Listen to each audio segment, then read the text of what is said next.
Range Rover is proud to partner Monocle on Design on Monocle Radio. Every Range Rover is created to elevate leaders' lives with cutting-edge design, connected, refined interiors, and electrified performance. These qualities drive every Range Rover to deliver unrivaled luxury. This vision is inspired by the same values that created this icon 55 years ago. To hear how Range Rover is elevating leaders' lives, tune in to a special season of On Design Extra, in which the Monocle team meet the innovators, trailblazers, and design leaders who are inspiring the Range Rover journey. Listen out for those special programs soon on monocle.com or wherever you get your podcasts. Monocle on Design and Range Rover, elevating leaders' lives.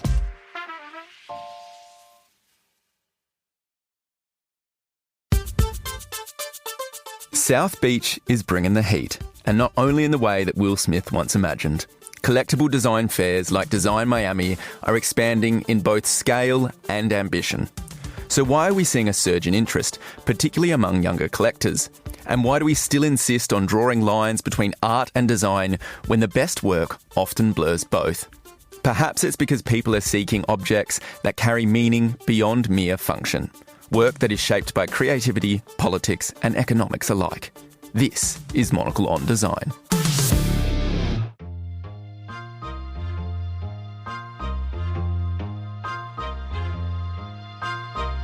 At Design Miami, we really look at design as a tool for betterment and positive change in the world, but it's also just about international dialogue. My father didn't sit well with him, that being referred to the work of George Nakashima as used furniture. So he kind of made a decision to handle the material in a way that would honor it in its legacy. This is Monocle on Design, a show where we discuss everything from architecture and craft to furniture and graphic design.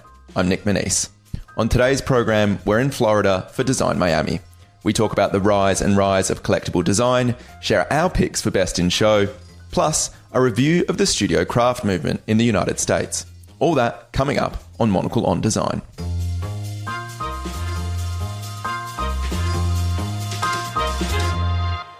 Hi, Grace Charlton. Hey, we're in Miami. This is so good. I appreciate this is now probably going on air, but you know, by the time this is the broadcast, we're back.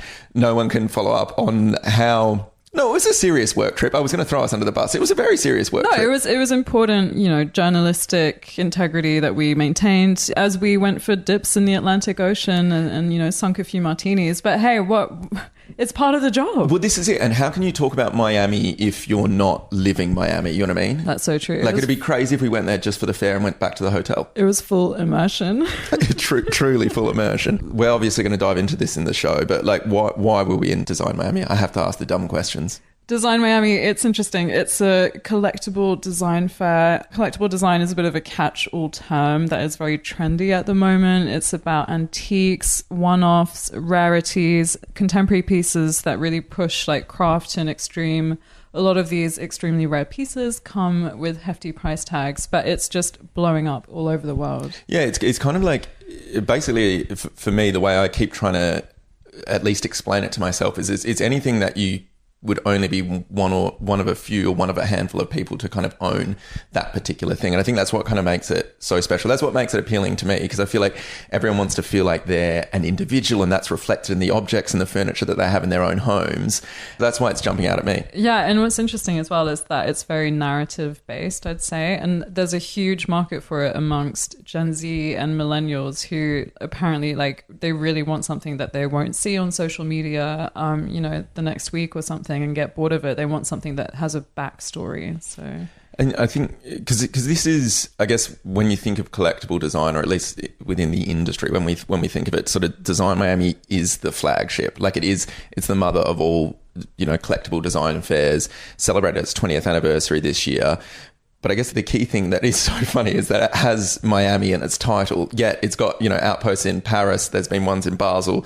They announced they're doing one in Dubai. We'll get to that in a little bit. But why does it matter for you, for your first time at the actual event in Florida? Why does it matter that it's in Miami? Everything made sense suddenly. I was like, obviously Miami is the home of collectible design. It's, I mean, we love Miami. We're very on board. I'm a huge Miami fan.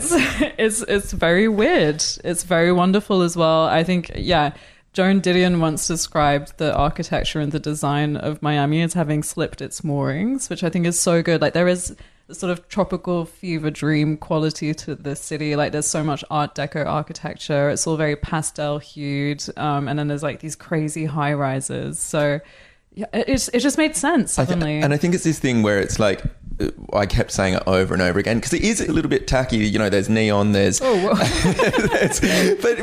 it tacky in the most beautiful way. It's kind of unapologetically itself, and obviously there's like really refined, really chic things like all the Art Deco on South Beach was where we stayed.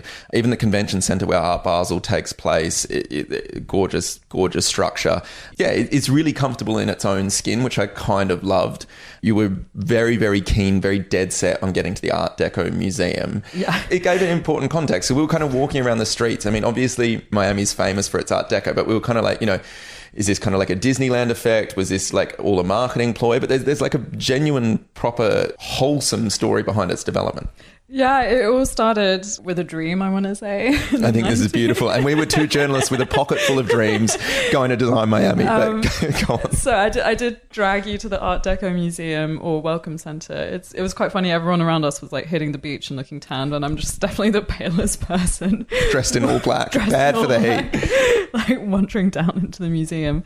Yeah, it started in the 1920s. There were a few developers, a few architects who came and they built all this Art Deco furniture. They sort of developed their own style of it as well, which is very tropical, very joyous. Sometimes you think Art Deco, you think sort of, you know, sexy New York, silver, dark wood, but actually in Miami it's completely different.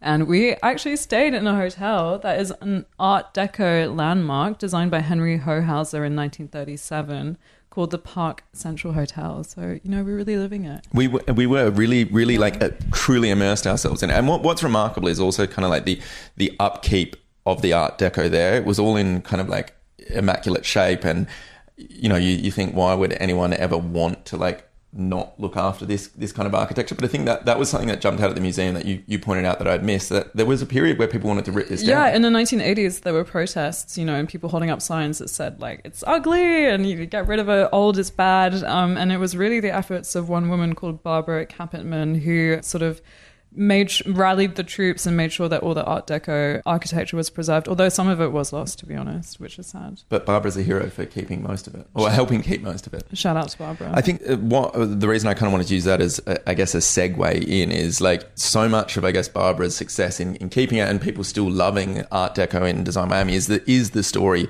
behind it, and it kind of links to collectible design in that way. You touched on it at the top, but it is about story. I mean, is there anything else to add to collectible design before we kind of start to dive into this show? I think we need to mention that it's a divisive topic. A lot of sort of pure industrial designers, I've heard them complain that collectible design is just ridiculous, there's no function involved, it's just like, it's more art than design. I sit on the fence. I think it's good to have a little bit of like very functionalist industrial design, but variety is the spice of life. It really is. And so are spicy margaritas, I will add. Disappointed I actually didn't have one of those in Miami. It felt pure martini territory. But I want to kind of jump into that art and design intersection. We talk about it all the time. It feels like design tends to intersect with all these other different disciplines because it kind of touches, it permeates and filters into every part of our life. One of my favourite conversations at the fair was with Maxime, who runs Gallery Signé. Did I say it properly? How's my French accent? Perfect. He runs this amazing gallery in Paris. And I actually wrote this down after I talked to him. He said, of course, design is art. Maybe it's even more emotional because the pieces that are design are also functional. And I think that was kind of really, really wonderful. And it plays into this idea of it's about storytelling. It's about and I'm using your words here, but it's about pushing expression to its very limits and yet still making sure it remains functional. I mean, I think it was expressed in some of the pieces that we saw. I mean, do you want to kind of run through a few of your standouts? There was one, it was this Chartreuse green sofa by Mathieu Lehaneur, who's a French designer who's best known perhaps for designing the Olympic torch at the Paris Olympics. And you've interviewed him before. And I've interviewed him before. He's a very lovely man. So he had this sofa and it came with a pillow shaped like a little handbag, and you could actually unzip it and store remote controls in it. What about you? What did you think? I mean, what were your standouts? We both saw this. I mean, I love Mathieu's sofa. I thought that was brilliant. But we both saw this Ettore Sottsass wardrobe from 1960 69. Like one of those ones where, and I don't mean to pat ourselves on the back, but we both walked into this stand and we were like, that's the piece, that's incredible, let's find out the story behind it. Can I just say I saw it and I was like, that's definitely Sotzas. Oh really? Yeah. Okay, you've got much better. Okay, well, so you're one-upping me, and that's fine. I didn't realize there's one of two. That's insane. I mean, this is like one of the most famous designers in the history of design, and there's a piece by him that's one of two in the world. From his Mobley Gridgy phase, like what? But pre-Memphis, before he was like, I guess, famous. Like this is, well, he probably was famous, but you know, it was his most experimental phase. And if you had a spare $400,000 to kind of throw around, you could have purchased it while you were there. That artistry combined with the fact that it was one of two probably explains the price tag. And clearly, people do kind of have that money to spend. I mean, Christie's, Phillips, and Sotheby's, all these, you know, enormous auction houses have all talked about a year-on-year increase in design sales. All of them have boomed, I think, combined by about 62.3%. People are spending money on this, which I think is really, really wonderful. You know, like art world's obviously always going to be a thing, but I think to see design kind of grow is significant. And I think Jen Roberts, who is the CEO of Design Miami, has played a big part in that. I mean, you spoke to her at the fair. Yeah, she's been CEO of Design Miami since 2015. So she's really spearheaded the expansion of Design Miami beyond its fabulous flagship in Florida.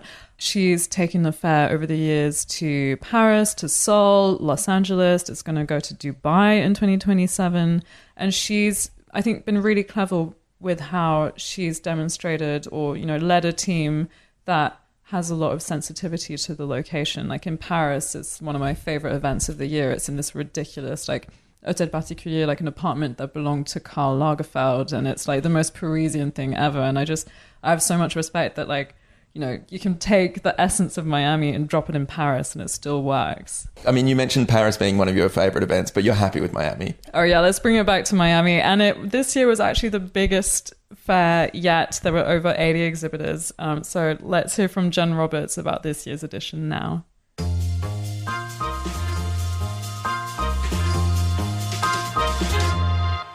I've been with the show for 10 years, and this is my 11th Miami Fair, and I think it's been an extraordinary trajectory over this decade of what this small team has been able to accomplish. I think that the Paris Fair has given Design Miami recognition on another level, and then coming back to Miami, where you really see how much the contemporary design market has grown. And I think that's one of the biggest changes that we've seen with this show, in the sense that in these 20 years, there wasn't a clear path for young designers coming out of school.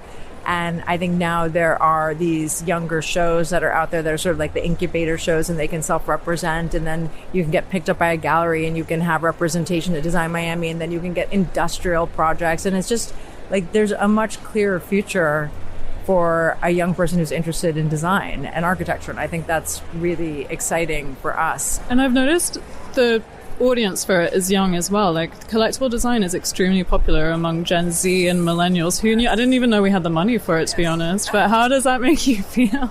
Well, I think that there's a range of collectible design prices, and that there's quite a number of pieces that are actually relatively accessible if you really love it. I think it's great to see young people come in because it gives us a lot of hope. I mean, I think we at Design Miami really look at design as a tool for betterment and positive change in the world, whether it's about your environment and sustainable materials and sustainable processes and so on. But it's also just about international dialogue and the exchange of dialogue. And it's like a part of the art world where you bring people together from different sides of the table and we have an exchange. In this case, it's tactile and you can use it, and it's exciting. And I think young people during COVID in particular started to pay attention to their homes, and that was a natural progression. In fact, when we were acquired through a merger by Basic Space, one of the interesting things that Jesse noticed is he said, listen, when it first occurred to me that this was an interesting opportunity, it was because I was realizing that all of these younger generations who've been taking selfies in the mirrors were now taking pictures of the mirrors. Yeah. The ultra Fragala by Teresa. Exactly. Oh my God, like everywhere, right? Yeah. And I was even like, I wanted one for years. Then I was like, I can't You get it now. It's everywhere. Yeah, actually, I think that's why Gen Z millennials are really into collectible design. They want stuff that they're not going to see on social media and get bored of it and think like, oh no, 100 million other people have this. It's about your personality, right? It's not about wearing a brand or having recognizable things. It's about like your self-expression of how you live. And I think it's very appealing to a younger generation. And I think that's coming full circle too, because I think when you talk to the antiques dealers of 20 years ago, many of them were buying also what they could afford, but things that had a story and were interesting and well made, and the craftsmanship was important, and they studied it, and it became a part of them. And I think that's what we're seeing with design. I mean, we'll talk about Dubai maybe now. You've announced a new partnership in 2027 with Alsacle. That's really exciting. Why Dubai? Why the Middle East? Well, I think it really wasn't so much our initial thinking about this city as much as it was about this particular partnership. Alsacle has 15 years of experience creating basically a creative neighborhood in Dubai. And that's a long time in the timeline of Dubai. And then on top of that, I think you heard Vilma say that 52% of their GDP is design, which is fascinating. That architecture, I think, falls under that too. And it's a World UNESCO City of Design, which is incredible. But also the population. There's an enormous international population there. And I think that that's what it really takes to support this kind of event. But also there are a lot of makers that have been coming out of the region. And I think it'll be really interesting to see what we discover. But primarily this partnership is a very special one. Yeah, and there's, I guess, a parallel with Miami, with the design district here. Exactly, yeah, it is. And I think with the neighborhood that they've built, with the creatives and the architects that they've brought in, it's a natural fit. Yeah. I want to specifically bring it back to Miami and the flagship. And how do you think something like Design Miami could have only come out of this city? That's a really good question. I think there's a couple of factors. One, our founder, Craig Robbins, people call him a visionary, and I don't think they mean that lightly, but I think he was collecting design from the get-go. He's collecting architecture in many respects too. And he was one of the people who was influential in bringing Art Basel here. And I think from that and that excitement and the vision that he had of how Art Basel and bringing such an important contemporary art fair to this city at the time that everyone thought of as like a sleepy beach town or a party town at night would give the city a little bit of gravitas and draw the kind of attendance that they needed to help the city really get international recognition. And he would have liked to have seen design elevated too. So when he started Design Miami, I think he really had the vision and he knew that there was a place for that here. But it's also a city where anything goes in many ways. And I always laugh with the team and some of our exhibitors about how this is the only city where people dress like a work of art to come to an art fair. So there's a lot of character here and there's a lot of fun and self-expression. And I think that the city encourages it. Yeah, and it's definitely like taking it in its stride. And now you've got 24 new exhibitors this year. That's insane. It's a lot. It's incredible. We have, I think, 82 or 83 exhibitions altogether. It's the biggest show we've ever done in that regard, which is incredible. We have 16 countries represented. And we have a great special projects program. We have a large 23 curio program. And then we have Glenn Adamson, the curatorial director's 2.0, which looks at our past, but really looking towards the future. And I think that's an extraordinary exhibition that he's pulled together.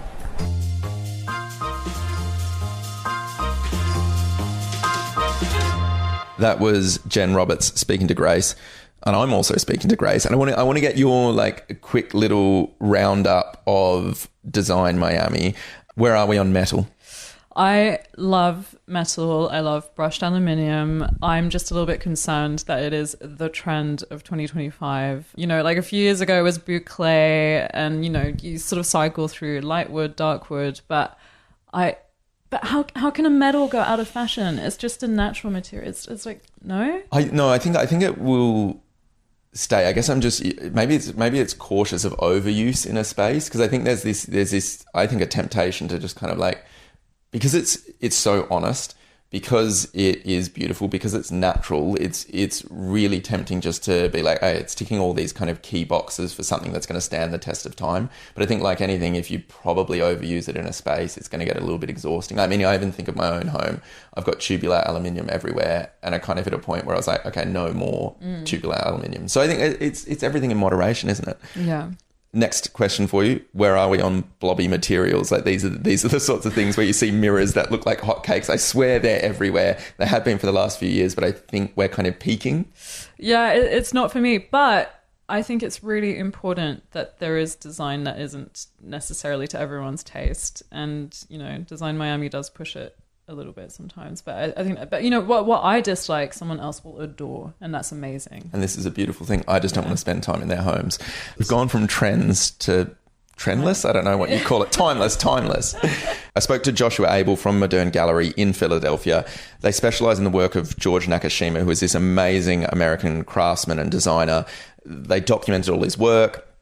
Nakashima himself is kind of known for slab tables with what are called live edges. I would describe them as raw edges. That's a mouthful, which is where you basically get a slab of timber, leave the edge as it was kind of occurring naturally, still obviously treating it, lacquering it, varnishing it, whatever you kind of need to do. But his work is really kind of this celebration of materiality and also blending Japanese craft with American studio furniture making. It spawned an entire movement, lots of it centered in Pennsylvania and around Philadelphia, working with the likes of other amazing designers like Wharton Esherick. All of these guys kind of working in the same area were key to the American studio craft movement. I want to get into that in a moment, but before we do that, you also saw Nakashima's work. What does it mean to you?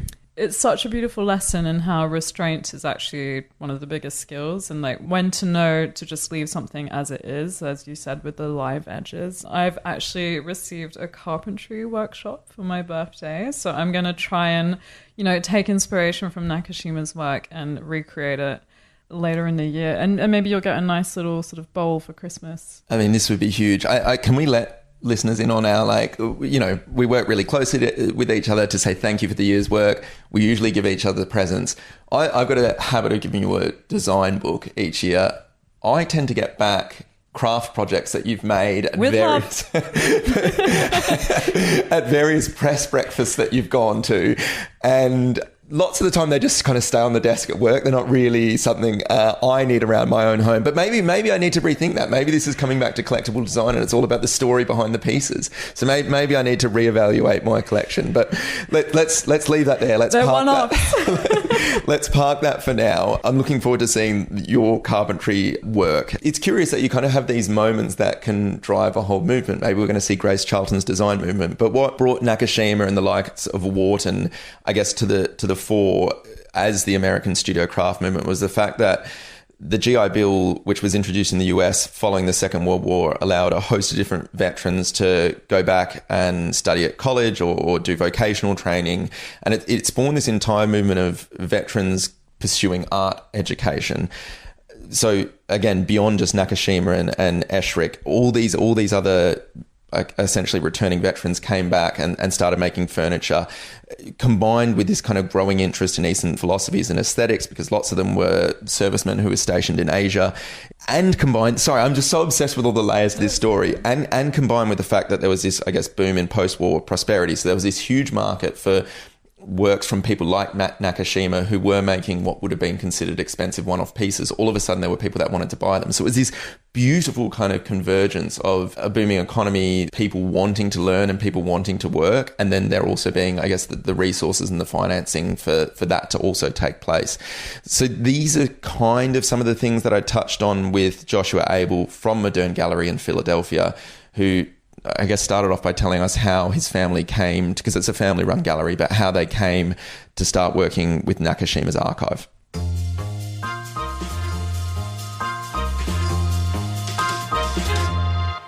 It simply came as a phone call one day from a lawyer who said he had some used furniture that he was looking to sell. And at that time, the gallery was representing and dealing French Art Deco primarily. My father didn't sit well with him, that being referred to the work of George Nakashima as used furniture, right? That's wild. How could it? Yeah, exactly. So he kind of made a decision to handle the material in a way that would honor it in its legacy, primarily by documenting the pieces, making sure that there were no fakes sold in the future. So from the beginning, he saw this potential.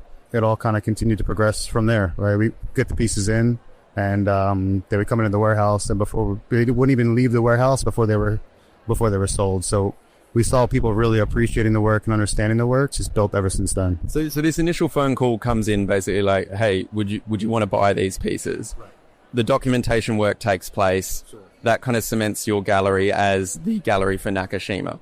Sure, mostly. I mean, by the simple fact of the documenting it and all, making sure that the pieces were authentic was the beginning for us in the specializing in the work. Right, so stamping in and working with the Nakashima studio closely, right? Because to make sure these pieces were authentic, we had to work with Mira Nakashima, George's daughter, and it just put us in a position to become an authority on the work of George Nakashima, but also while protecting his legacy, because that was really what the mission was. It was to protect this body of work, and starting with a simple phone call of calling something used furniture, right? It's like, this doesn't seem right. For you personally, what makes this work special? What makes Nakashima's legacy and what he's produced important?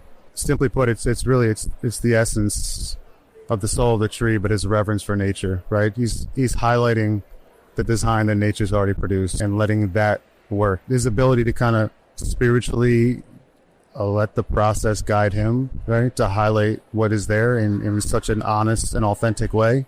I mean, you can see it in the wood, you can feel it in the pieces, just by an interior when you're working at a table, eating at a table, it just holds so much weight and value, and it's incredible, and it can be felt and seen from the people that initially commissioned these works from George to the people that are now buying them and place them in these homes. They're not simply just buying them because they're beautiful. They're buying them for what they represent and what they enhance within their lifestyle and their day-to-day.